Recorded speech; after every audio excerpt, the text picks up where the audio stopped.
গীতা একে একে সেই গুন্ডাগুলোর সঙ্গে বদলা নিতে শুরু করেছে যারা কৃপানের সাথে সাথে কালিম্পংয়ে গীতার এই অবস্থার জন্য দায়ী। তারপর গীতা পঙ্কজকে ফোন করে সেটা বললে পঙ্কজ বলে যে নাটক জমে উঠেছে।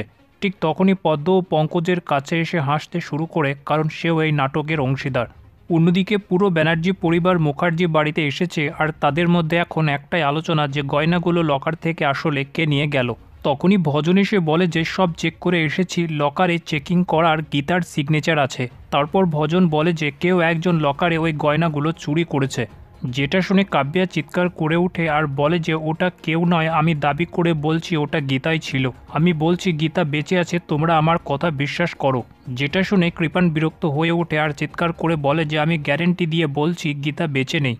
তারপর গীতা কাব্যাকে ফোন করে ভয় দেখাতে শুরু করে আর বলে যে কি হলো, তোমার বিয়ের গয়নাগুলো মিসিং। কাব্যা আবার ভয় পেয়ে যায় আর সবাইকে শোনানোর জন্য যে গীতা ফোন করেছে সে লাউডস্পিকারে দিলে একটা পুরুষ বলে যে মাফ করবেন, রং নম্বর লেগে গেছে। কৃপান বলে ওকে ডাক্তার দেখাও, ও পাগল হয়ে গেছে। তারপর কাব্যা বারবার গীতা বেঁচে আছে বলতে থাকলে কৃপান মুখ ফসকে বলে ফেলে যে গীতা বেঁচে নেই, কারণ আমি নিজে গীতাকে ধাক্কা মেরে পাহাড় থেকে ফেলে দিয়েছি।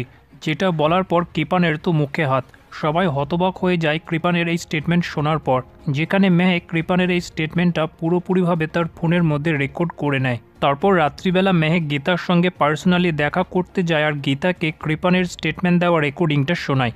গীতা বলে খেলা জমে উঠেছে, এবার স্বীকার করার সময় ঘনিয়ে আসছে। তখনই অগ্নিজিৎ মেহেককে ফোন করে তার উপর রাগ দেখাতে শুরু করে আর বলে যে তুমি আর সাত্বিক ঠিক কী গোপন করছো, তুমি কোথায় গেছো এত রাতে বাড়ির বাইরে।